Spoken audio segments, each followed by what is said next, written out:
Powered by the Montana Television Network. This is the 530 News on Q2, Montana's news leader.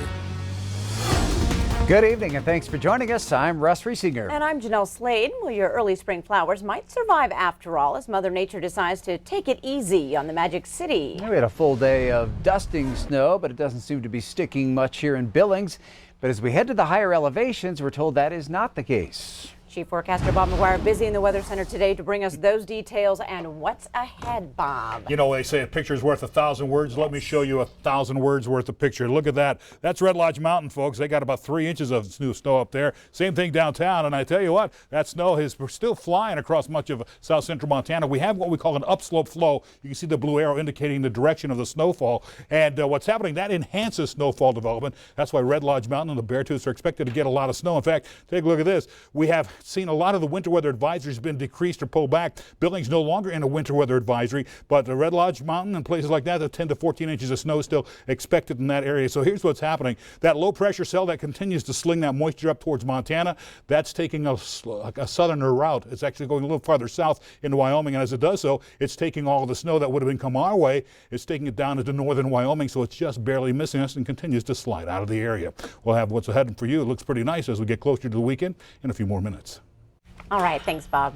Well, if you did make it up to Red Lodge for some skiing this winter, you may have noticed more snow than usual. Now, that's because the mountain saw a 40% rise in total snowfall compared to the 5-year average. Q2's Mitch Laggy standing by now with a Red Lodge ski season recap. Mitch.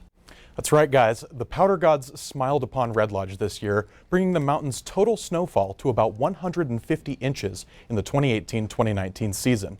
And while there was a lot of snow this year, Red Lodge officials say 2019 total visitor numbers are actually flat compared to last year. Mountain staff think that if it hadn't been for our particularly frigid February, visitor numbers could have exceeded last year. In the off-season, mountain staff will tackle 2 projects to improve the resort. One being a plan to thin about 20 acres of the forest in the skiable terrain. Staff say that will help mitigate fire risk during the summer months. And the second project, adding a biomass heater fueled by natural materials to replace the electric heat system currently at the base lodge. Yeah, I've heard from some of the locals that it was some of the best conditions they could remember. We had a good snowfall year, and it started off good and with some good storms in November, and then we had a little dry spell there in January, but then we had a huge storm where over 4 days we got about 48 inches of snow. And with the ski season all wrapped up, the folks up in Red Lodge will have the golf course open by May 17th. Russ and Jeanelle. All right, thank you, Mitch. Well, officers are now investigating shots fired just west of Senior High early this morning. Billings police tweeted out that incident happened in the area of 8th Street West between Grand Avenue and Park Hill Drive. When officers arrived there on the scene, they found between 10 and 15 shell casings in the area, but no reports of any injuries. Now, no other information on that incident has yet been released. Alcohol is a suspected factor in a crash that injured one student after a man ran his pickup into the back of a school bus yesterday in the Heights. And another woman in Bozeman arrested for her 6th DUI just last night. On top of that, the state of Montana is near the top of the list when it comes to deaths caused by drunk driving.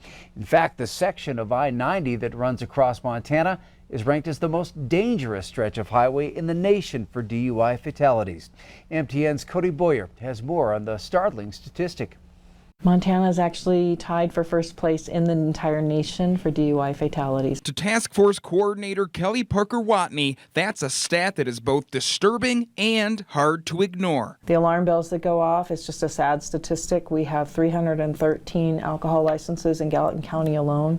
There are, I think, 15 breweries now in Gallatin County, and that's a lot. She says Montana also is the rated lowest for DUI legislation, and to the task force, each associated number shows something else to be scared of. Numbers and statistics show that most people have driven at least 80 times before they're arrested for a single DUI. It's terrifying. The Montana Highway Patrol obviously cover a lot of area, not just Gallatin County alone, which is already large. So they say one of their primary tools that could help them cover more area starts with you. DUI is a significant problem in Montana. It always has been. Sergeant Daniel Amundsen says communication from the public goes a long way, making phone calls a powerful tool to rely on. Fortunately, we have a lot of help from the public, especially with cell phones. People call in reports of drunk drivers. We refer to that as a RAD report. And the public helps us a lot by looking out for erratic driving, dangerous driving. Both the Highway Patrol and Gallatin County DUI Task Force say a plan could make a difference, and knowing what can happen if you get behind the wheel when you shouldn't. It's really as simple as making a plan ahead of time. Reach out, call a friend, have somebody you can call if you find yourself in a impaired driving situation that you could find an alternate ride home. Well, the Gallatin County DUI Task Force consistently gathers information revolving around drunk driving statistics and does make that available online. Montana's 2018 Teacher of the Year is looking to graduate to Montana's Superintendent of Public Instruction. Helena's Melissa Romano ran back in 2016 and is ready to try again against a familiar opponent, current State Superintendent Elsie Arntzen. Romano will run as a Democrat to face off against Arntzen's GOP position. Romano says she's disappointed with the current leadership in the superintendent position. In her press release, she says, quote, "I'm determined to restore competent, focused leadership that will protect and promote quality public education for all." Now, she goes on to say, "I will treat the job with the level of commitment and seriousness it deserves, instead of viewing it as a stepping stone to higher office." Now, she also criticized Arntzen, saying she was nowhere to be found when it came to advocating for students at the 2019 legislature. Romano is currently a 4th grade teacher in Helena. A longtime assistant commander at the Yellowstone County Jail is handing in his badge after more than 3 decades of service. Lieutenant Tim Nider, the assistant commander at the Yellowstone County Detention Facility, retired today after serving 33 years as a jailer. Nider stepped on board, was part of the original jail on April 1st, 1986, when it was still on the 8th floor of the Yellowstone County Courthouse. The current supervision detention facility was the first of its kind in the state, and Nider helped develop protocols for the new facility. Nider was promoted to lieutenant in September of 1995, a position he's held until his retirement today. And what kept him going? Nider tells us it was his family. Family. You have to have the backup from family, from your wife, from your kids. This is a tough enough business, and without that backup from home, that's so important. It's pretty tough to carry on at times. That and church. So what's next for Nider? Well, he tells Q2 he'll take it easy for a while and looks forward to taking part in the rest of the world. Well, they aren't shoes made for walking, but for winning. A national contest by Vans, the stylish shoe people, could secure a future for the St. Ignatius High School art program with your help. MTN's Jill Valley has that story.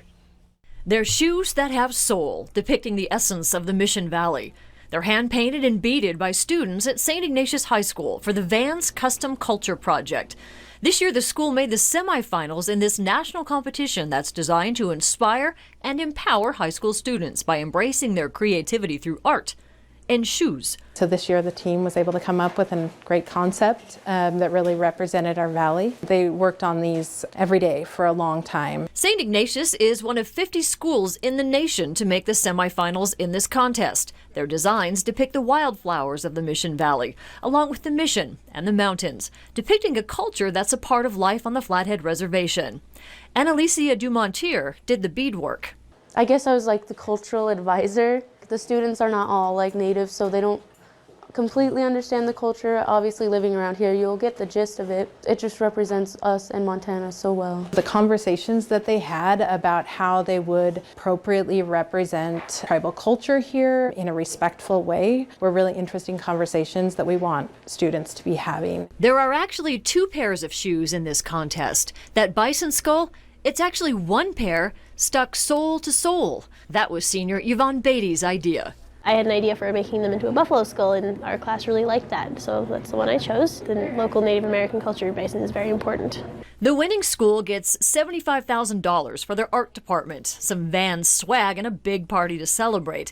But even the 4 runners-up get $10,000 to enhance their art programs that are often cut when budgets get tight. Of course, the kids would love to win that $75,000 first prize, but even if they win $10,000, that's the kind of money that can make a real difference for the future of the art program here. This program at this school hasn't been consistent. They had several years without an art teacher at all. We would be able to give these students the world-class arts education that they deserve. From a plain old shoe to a celebration of culture, those who see this entry get a glimpse of what it's like to walk in the shoes of students in Mission, students who've already taken a big step towards success. In St. Ignatius, Jill Valley, MTN News. All right, thanks, Jill. Now you can vote once a day up until May 5th at 6 p.m. All right, coming up on tonight's 5:30 News, a rise of whooping cough in western Montana as health officials pushing parents to double-check their children's vaccinations. We'll have more on that. And in sports, Scott picks up his story with Millstone Cowboy J.R. Bazane and his most exhilarating therapy while recovering from a broken back. You're watching MTN News with Jeanelle Slade and Russ Riesinger. Storm Tracker weather with Bob McGuire. And sports with Scott Green. This is the 5:30 News on Q2, Montana's news leader.